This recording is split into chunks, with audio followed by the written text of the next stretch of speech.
नमस्कार, आप देख रहे हैं फोरम 4 और मैं हूं प्रभात। किसान आंदोलन खत्म हुआ, कृषि कानूनों की वापसी हुई।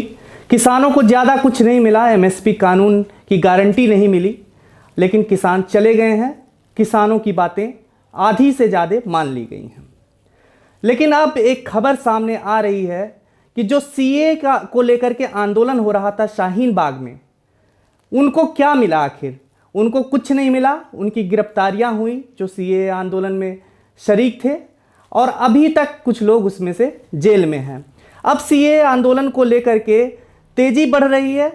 तमाम खबरें आ रही हैं कि सीए का आंदोलन शुरू हो रहा है, और ऐसे समय में जब यूपी समेत तमाम राज्यों में विधानसभा चुनाव होने वाले हैं, जनवरी में यूपी चुनाव हो सकते हैं, तो ऐसे में एक खबर सामने आ रही है जिसमें ये बात सामने आ रही है कि सीएए फिर से सरकार जनवरी में लागू कर सकती है। कब लागू कर सकती है, क्यों लागू कर सकती है, क्या पूरा माजरा है, ये हम आपको बताने वाले हैं। दैनिक भास्कर की एक खबर है। दैनिक भास्कर की इस खबर को देखिए। बड़ी बड़ी हेडलाइन में लिखा हुआ है कि यूपी चुनाव से पहले बड़ा दांव, नए साल की शुरुआत में सीएए लागू करने की तैयारी में केंद्र, 10 जनवरी तक बनने हैं नियम। तो ये जो दैनिक भास्कर ने एक खबर निकाली है, तो ये कहीं ना कहीं से पुख्ता सबूत है कि सीए लागू होने वाला है, क्योंकि ये दैनिक भास्कर एक राष्ट्रीय समाचार पत्र है जो ये कह रहा है कि सीए लागू होने जा रहा है, केंद्र की तैयारी हो चुकी है, 10 जनवरी तक नियम कानून बन जाएंगे।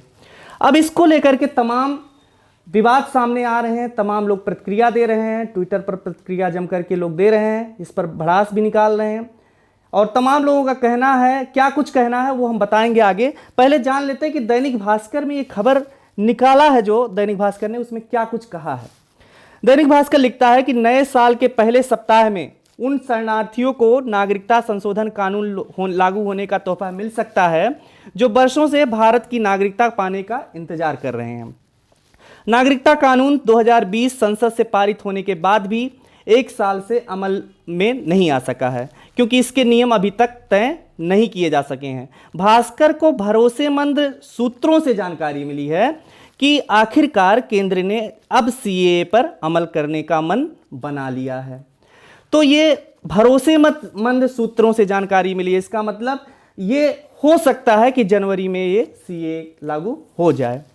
आगे लिखता है भास्कर कि समझा जाता है कि यूपी सहित 5 राज्यों के चुनाव को देखते हुए राष्ट्रीय स्वयंसेवक संघ आरएसएस लगातार इस बात पर जोर दे रहा है कि पाकिस्तान, अफगानिस्तान और बांग्लादेश से आए हिंदुओं, सिखों, जैनियों, बौद्धों, पारसियों और ईसाइयों के साथ इंसाफ किया जाए।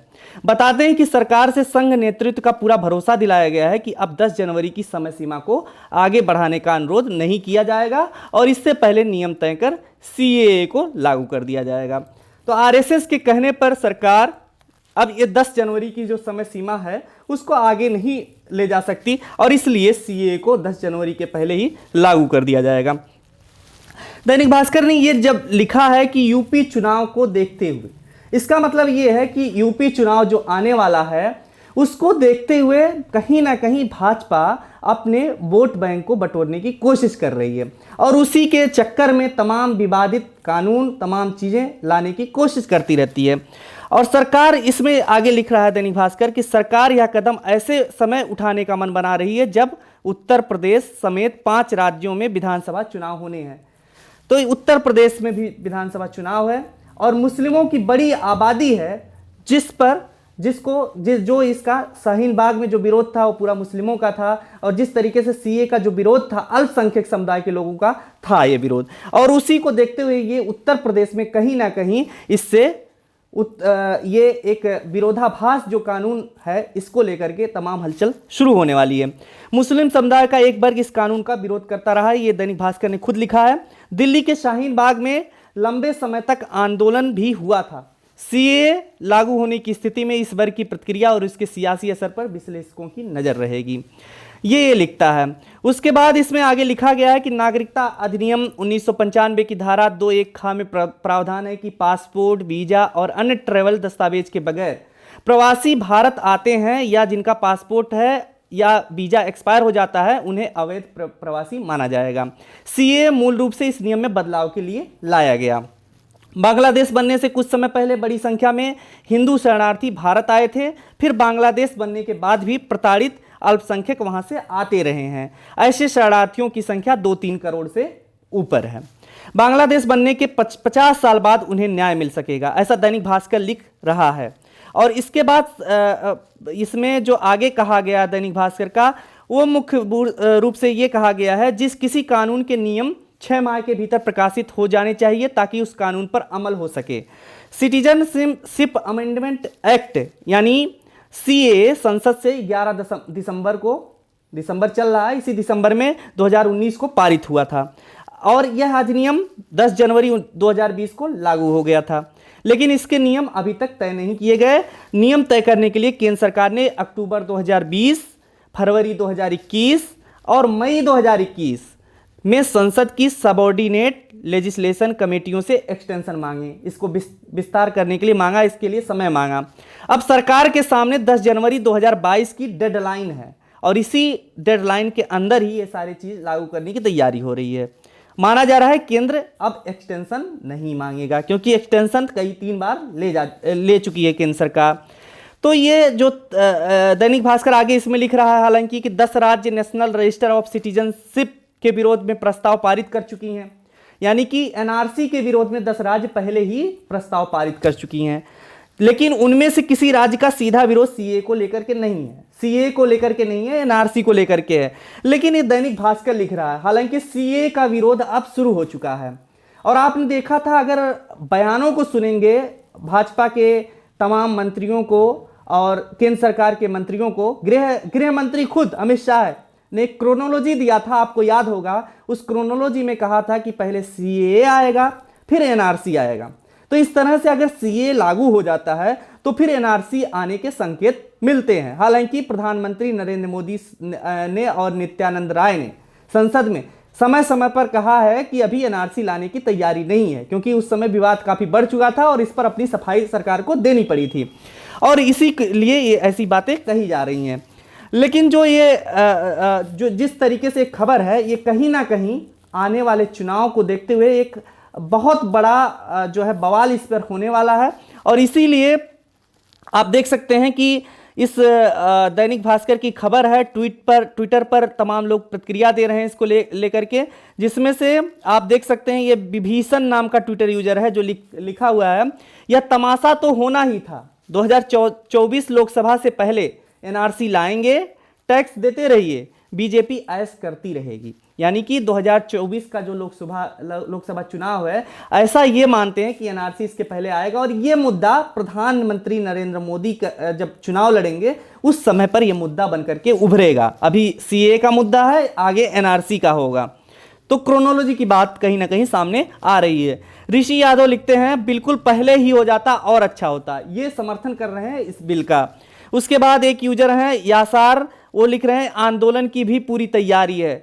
तो इसका मतलब ये है कि सीए कानून अगर आता है, लागू होता है, तो उसके बाद ये आंदोलन भी शुरू होने वाला है। तमाम लोग इच्छा जता रहे हैं। बॉबी सिंह करके एक यूजर हैं जो लिख रहे हैं शुरुआत अच्छी कर रहे हैं, इस बार बीजेपी पूरी तरह साफ हो जाएगी, देश में दोबारा सत्ता का सुख भोगने का मौका नहीं मिलेगा। इस तरह से ये बॉबी सिंह लिख रहे हैं। तमाम लोग इस पर प्रतिक्रिया दे रहे हैं, तमाम ट्विटर यूजर हैं। एक नावेद शेख करके हैं, नावेद शेख, उन्होंने लिखा है कि the Modi government seems to be preparing to implement CA before the UP election, so remember that if the Modi government tries to implement this black law again then the protests will start against it, the Shaheen Bagh will start again and we will not move till the black law revoke. यानी कि शाहीन बाग का आंदोलन फिर से शुरू हो जाएगा, इनका ऐसा कहना है। तो तमाम लोग इस पर प्रतिक्रिया भी दे रहे हैं। और आपने जिस तरह से अभी देखा कि हाल ही में कृषि कानूनों की वापसी के बाद भी जो केंद्र सरकार के मंत्री हैं, कृषि मंत्री, उन्होंने अभी एक ऐसा बयान दे दिया जिस पर विवाद हो गया। विवाद तो होना ही था। उन्होंने बयान ये बयान था कि कृषि मंत्री ने जो दिया है कि एक कदम पीछे हटे हैं फिर आगे बढ़ेंगे। तो इस तरह से बयान जो मंत्री दे रहे हैं, इससे ये लगता है कि केंद्र सरकार कि नियत जो है किसानों को लेकर के, चाहे भले ही केंद्र सरकार पीछे हट गई हो चुनाव को देखते हुए, लेकिन कहीं ना कहीं उसके दिमाग में है ये चीज़ कि वो दोबारा से फिर लागू कर सकती है। इसीलिए तमाम तरीके की इस पर बहस होती रहती हैं। और ये कृषि मंत्री खुद भी डायरेक्ट आकर के बोल रहे हैं, नरेंद्र तोमर, कि ये तो एक कदम पीछे हटे हैं, दोबारा से फिर लागू हो सकता है।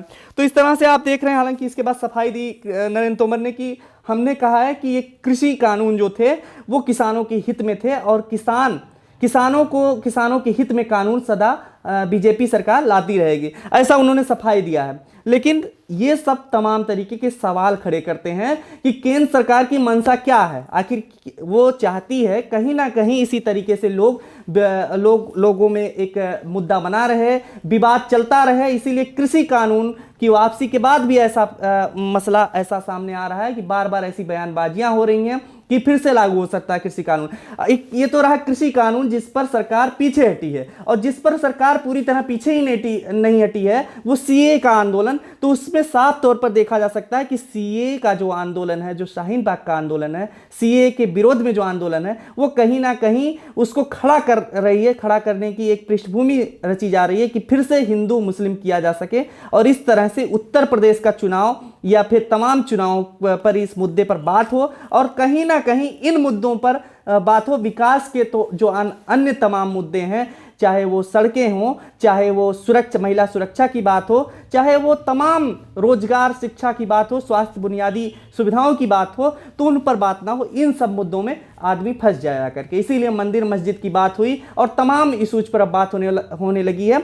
हालांकि ये जो सीए का मुद्दा है, अगर ये ऐसा शुरू होता है तो इस पर एक जम करके आने वाले दिनों में फिर से बवाल होने वाला है। फिलहाल ये देखने वाली बात होगी कि सीए कानून किस तरह से लागू होता है और इसके बाद क्या कुछ होता है। तो अभी आपने इस तरह से इस अपडेट के साथ आपने हमारे साथ सुना कि किस तरह से सीए लागू होने जा रहा है, और फिर इसी तरह से हमारे साथ बने रहिए, देखते रहिए फोरम 4। खबरों में बने रहने के लिए फोरम 4 को सब्सक्राइब करें और नोटिफिकेशन पाने के लिए बेल आइकन दबाएं।